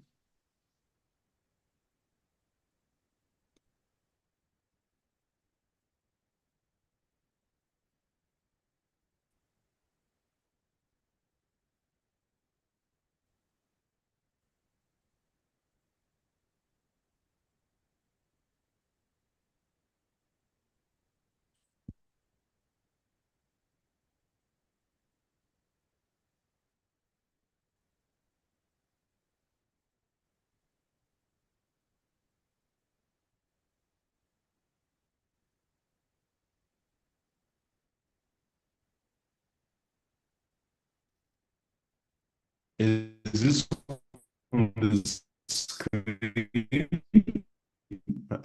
Please let me know. Because on my Prof, do you want connectivity to here, I'm feeling very nervous about you this. want to align it? It's moved more on Are we seeing this? Yeah, it has moved more on the left. Maybe you can try to align it in the middle.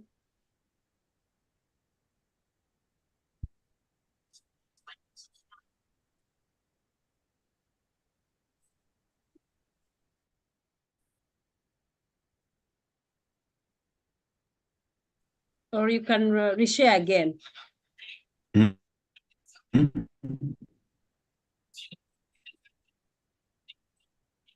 the initial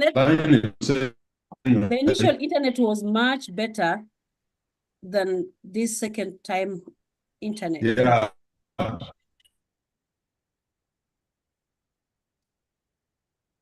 No,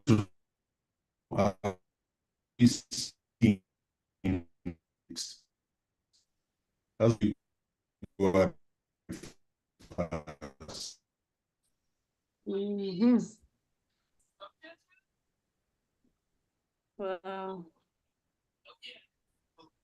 Yeah, we've still lost really truth and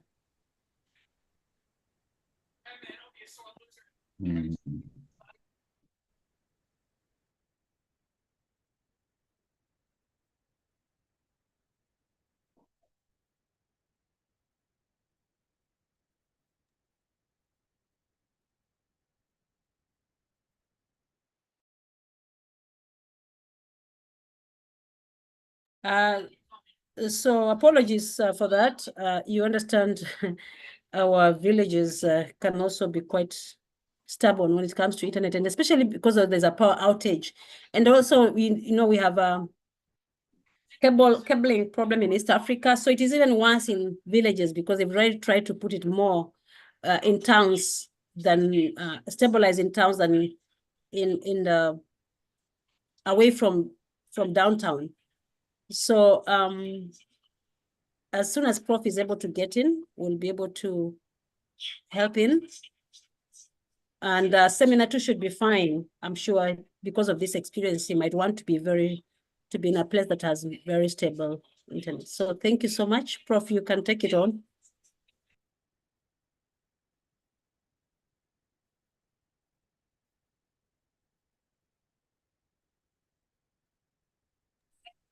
All right. We might have the alternative, Carol. Yes. Just check, because he's struggling, and I'm sure that is not helping. Maybe we might want to rethink whether these bits can be continued in the next phase. Yeah. Let me try. If it doesn't come through, then we might have to reschedule this class, because I really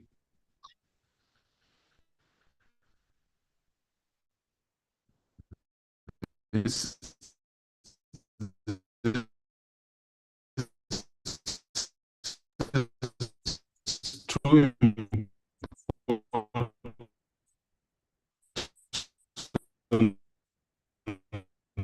Prof, we have completely lost you. Yeah, you've really completely lost you. For us to go through.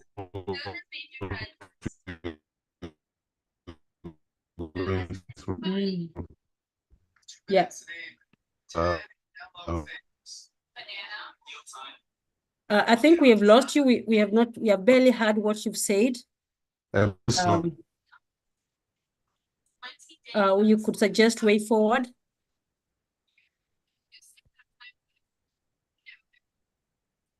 Again. You can't see me? We have not heard, and hear me? we've not heard you, and we have not, the sharing has not been made yet. So again, very many apologies for this. I think Prof has really struggled with that internet, and I think with the power outage makes it even worse.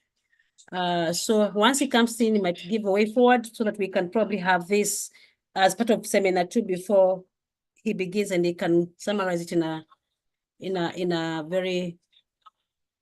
better way.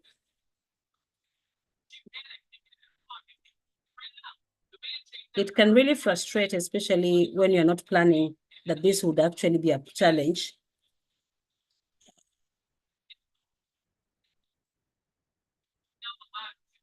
All right, so but meanwhile, I hope we are now having some knowledge towards our chapter 2, with even the struggle of internet. I think some clarity has been there, other than this second session now, where we have struggled a little bit. But I hope that we are going to make this better. Yes, this commitment is indeed inspiring, despite the challenges. Yes, that is encouraging. Okay, so I will stop the recording on YouTube so that we can move to the second